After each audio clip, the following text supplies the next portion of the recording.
We've already had 26 and now we're back for more. Today we have another 26 ideas of mental health related layouts that you can use in your journal.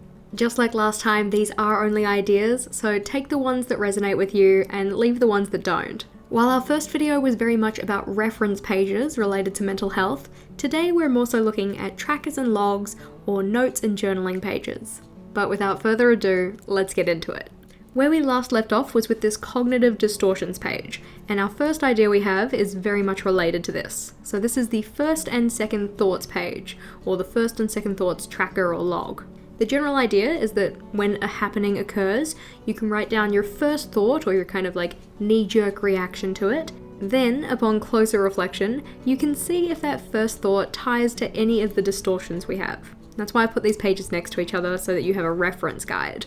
Once you've identified which distortion it plays into, you can then have another thought, or a second thought. In recognizing what the distortion was, how do you now perceive that happening?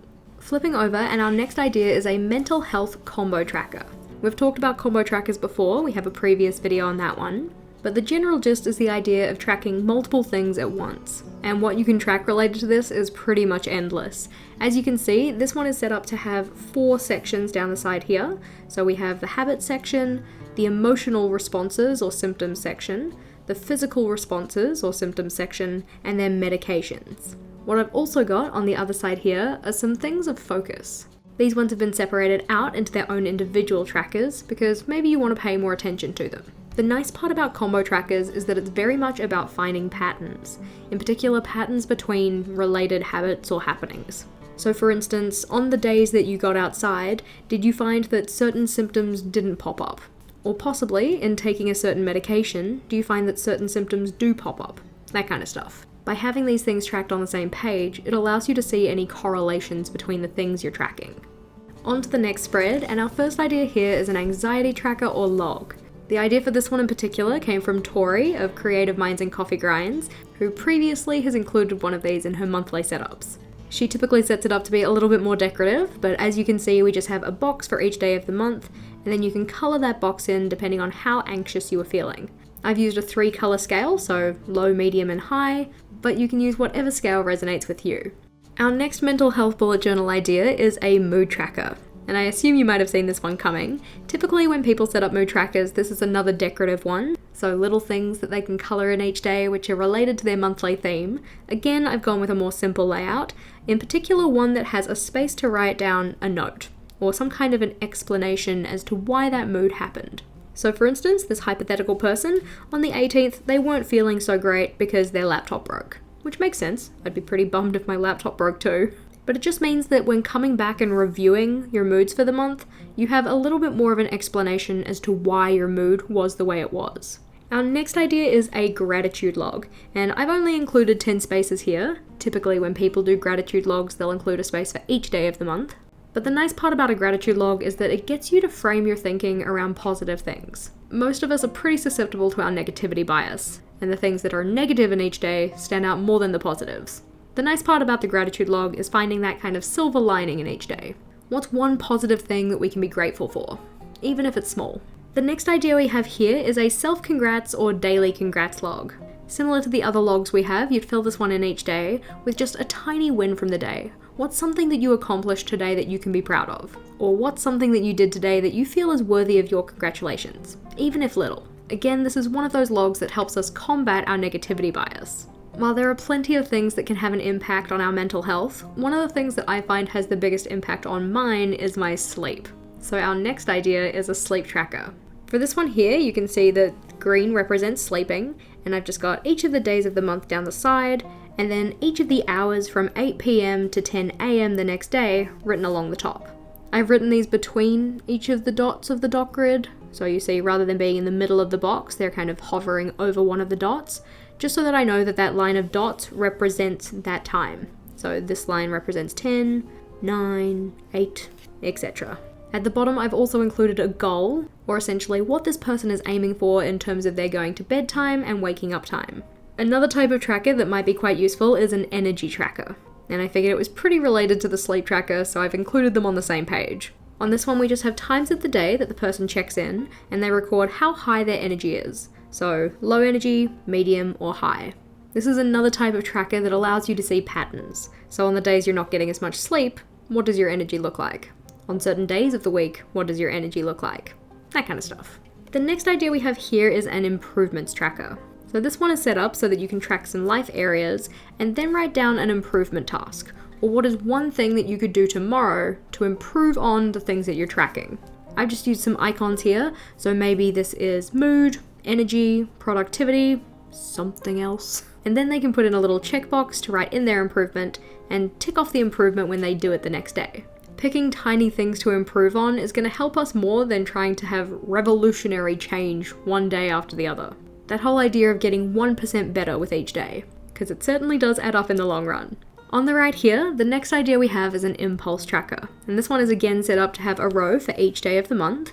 And at the top, we just have some letters to represent different impulsive behaviors. You can of course actually write those out, but you can use initials and icons and such, just for if any reason you want to code those. Then, on any day that impulsive behavior happens, you can just put a dot in to represent it happening. So for instance, on the 14th, this hypothetical person had the impulsive behavior associated with the ST initial.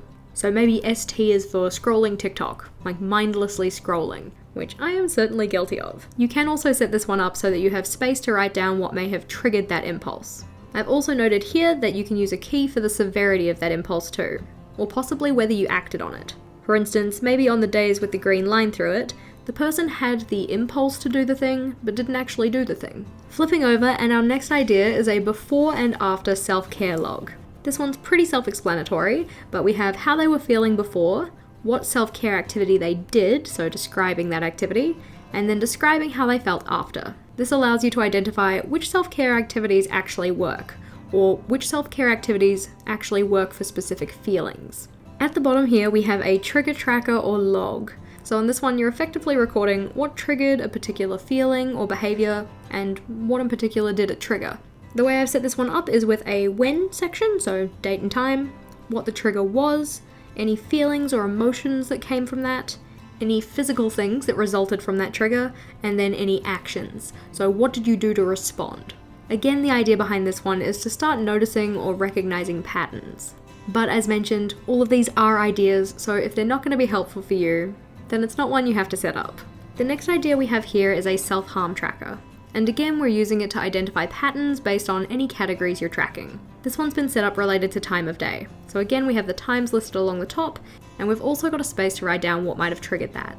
Of course, only use this if it's going to be helpful for you, and if it's going to encourage behaviors you don't want, then don't set one up. Over the page, and the next idea we have is a brain dump / mind unwind / mind sweep.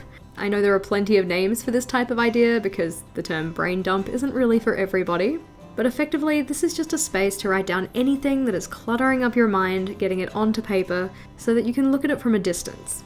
Something that's also really helpful to have with your brain dump is what's called a trigger list. So this is effectively a list that you can scan your eyes over to help trigger you thinking anything you might want to put down on your brain dump.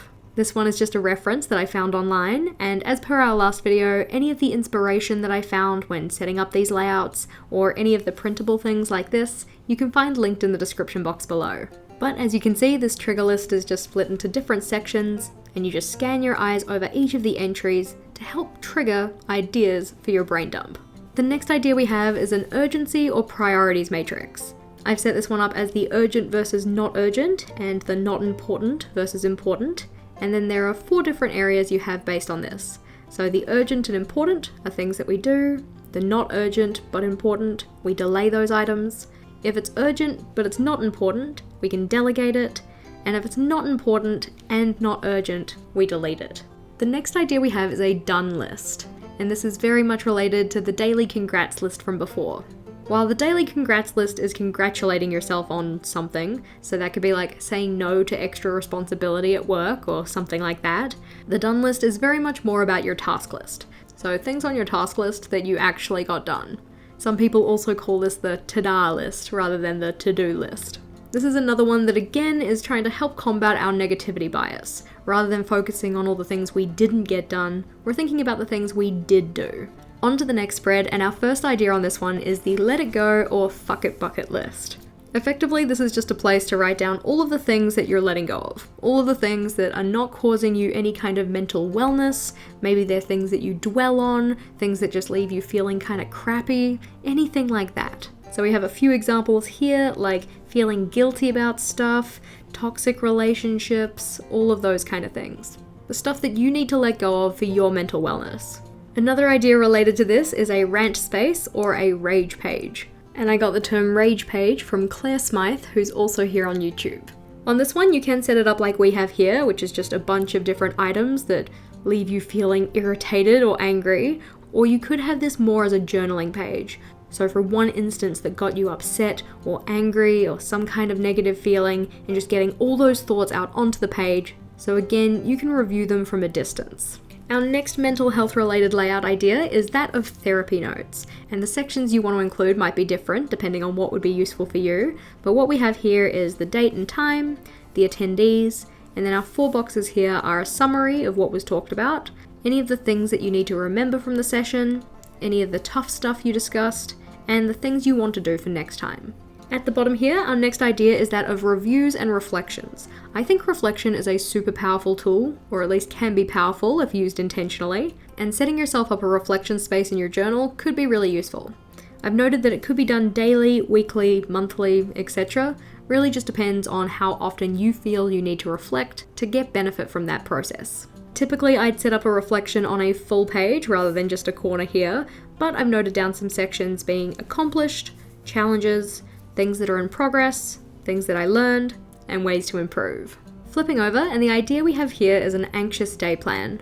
On this one, it's split into 2 sections. So why you're anxious, what are you feeling anxious about, and then 3 ways that you can move forward. So a plan of 3 things or 3 actions that you can take in order to combat that anxious feeling. You could also add an additional column here to say how successful was that action in combating your anxiety. Idea 23 is that of journaling prompts for mental wellness. The prompts we have here come from the JC Journals Challenge that we had in August, and as mentioned, you can find a link to that one in the description box. I've set this one up mainly as a reference, but you could of course have these with some space between each of the prompts so that you can actually answer those prompts in your journal. The next idea is one that I feel I really do need to put into my journal, which is questions to ask when feeling awful. And this one did come from an Instagram post, which is also linked in the description box. While their list had 16, I only had room for 10, but we have a list of different questions here that you can ask when you're not feeling good, you're not feeling right. It just gives you some ideas of what might be causing that discontentment. The next idea we have here is memory journaling, in particular memory journaling to focus on positives. Again, trying to combat that negativity bias. I've just included a little example of some journaling here, in particular one celebrating me and my partner's 10-year anniversary. The idea we have down the bottom here is a what's working / not working list. So constructive approaches to whatever mental wellness challenge you're facing, and destructive approaches. This effectively gives you some evidence of the stuff you've been trying for your mental wellness, what has been working and what hasn't, so that then if you ever have a similar experience later on, you can come back to this layout and effectively use it as a reference for ways forward. Flipping through the ideas we had here, another bonus idea would be having a space in your journal dedicated to ways to say no. Saying no is something that a lot of people struggle with, and I'd love to hear about your favorite way to say no in the comments below. As mentioned, this is a part 2 video, so if you haven't already seen the first mental health related spreads video, do be sure to go check that one out. Otherwise, we have a super helpful playlist here with even more mental health related layout ideas. You may also like to check out the video we have on physical health related ideas. As always team, thank you for watching, and until next time, bye!